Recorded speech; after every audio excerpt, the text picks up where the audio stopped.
Welcome, everyone. My name is Kurt, and these are my thoughts on education. So, this is the very first episode of my podcast.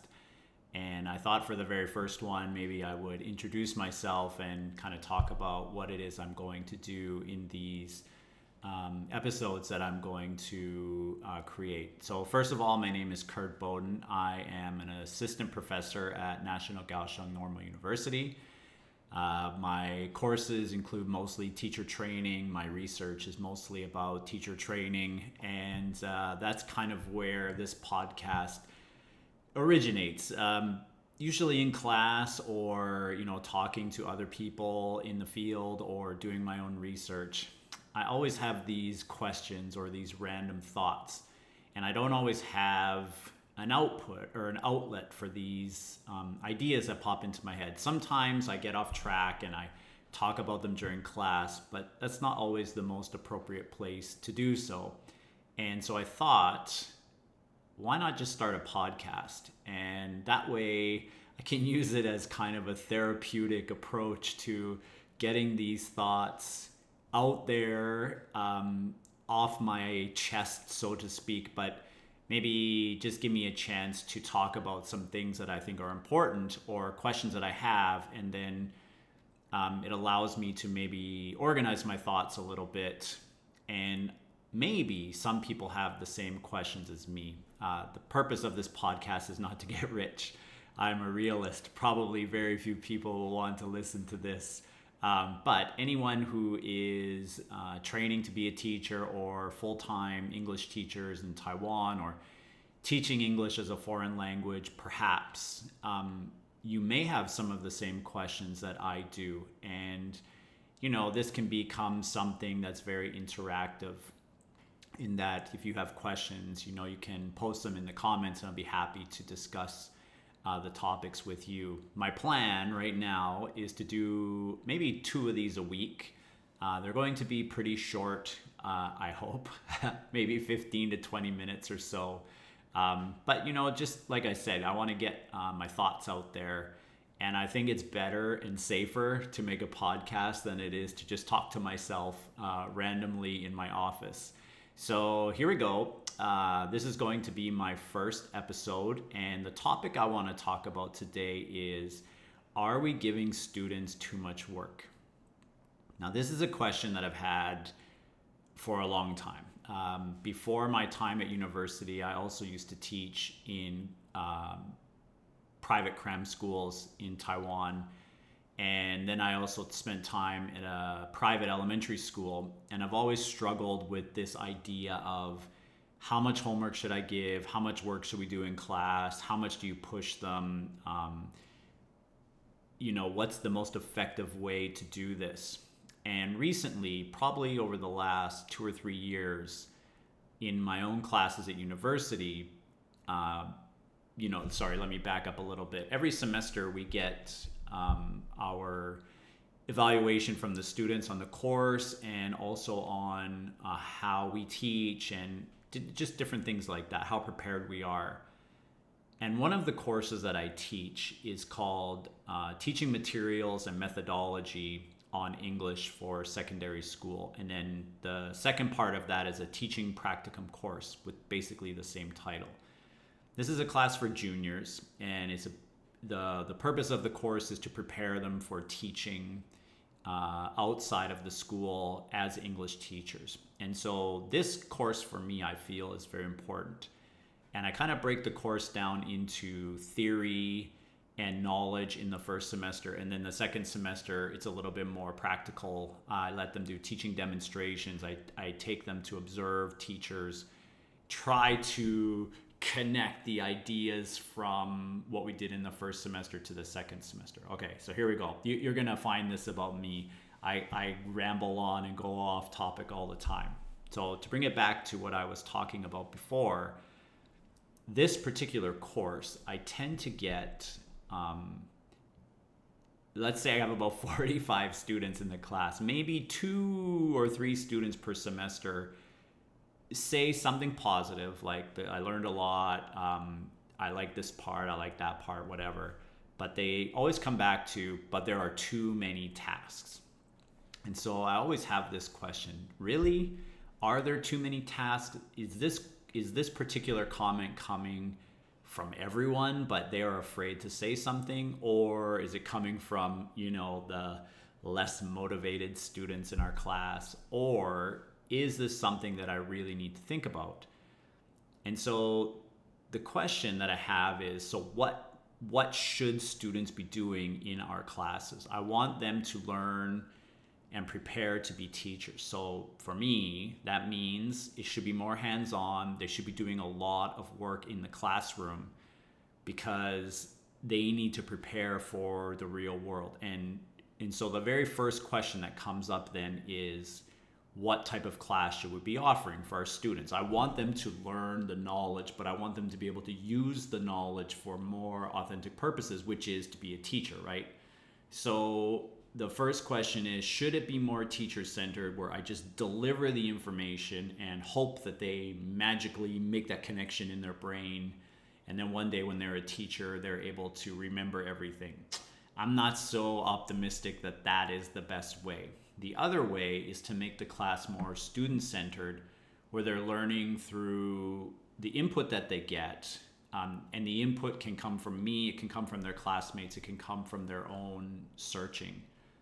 But not only from the input, but also from the experience of trying to use that input for some kind of task. So when I think about it this way, I want my classes to be more CLT based, communicative language teaching, in that I want them to use language, English in this case, and the knowledge that they get for some communicative purpose. Because for me, the hardest part, if you those of you who are teachers, when you go back and think about when you first started, the first time you walk into a classroom and you are the one in control, remember how hard that was, where you are now in charge of these students and you start to have all these questions. Are they learning? Did I what I say to them, are they actually taking it in? Do they understand? You have so many questions.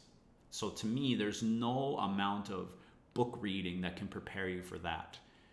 Okay, so to get back to my original question, do we give them too much work? And I guess the hard question I have is, what does too much work really mean? Because you can't have lazy students. You don't want them sitting in the classroom doing nothing. But at the same time, I know that students are overwhelmed, and when they're overwhelmed, you're not going to get quality work. And so that brings up another question. The work that they're doing, are they really focused and engaged in the task that you want them to do? Or are they just doing it because you made them do it and they're just going to give a minimal effort? And I think that if they're overwhelmed, it probably will be the second one, where they don't give their full effort. And I believe that those students who do a great job on everything, maybe those are the ones who are complaining about too much work because they spend so much time trying to make every task perfect. Okay, so the big question then I have after this is, okay, so what I try to do is I try to make sure that the tasks are able to be completed in class if possible. So I give them time, I put them into groups and say, okay, so you have 40 minutes at the end of class. I hope you can submit it. That way you don't have to take it home for homework, because I know you have other tests or assignments or whatever it is that you're going to do. And the question that I have is this way better, or should they do it for homework? And my opinion, and I haven't done research on this, maybe any of you who may listen to this, if you have any thoughts, you are welcome to share them with me. But do students try harder in class, because they have to be in class, than they do if the same task is given for homework? My personal personality, philosophy when I'm doing work is that I prefer to do it during class, because then I can use the outside of class time to work on what I want to work on. But I bet that there are certain students who maybe perform better at home. So then this is another question. Should these tasks be done at home or in the classroom? And then to make it even more complicated, we have to think about when we put them into pairs or put them into groups, do they actually work better with these groups, or would they be better served to do this kind of work on their own?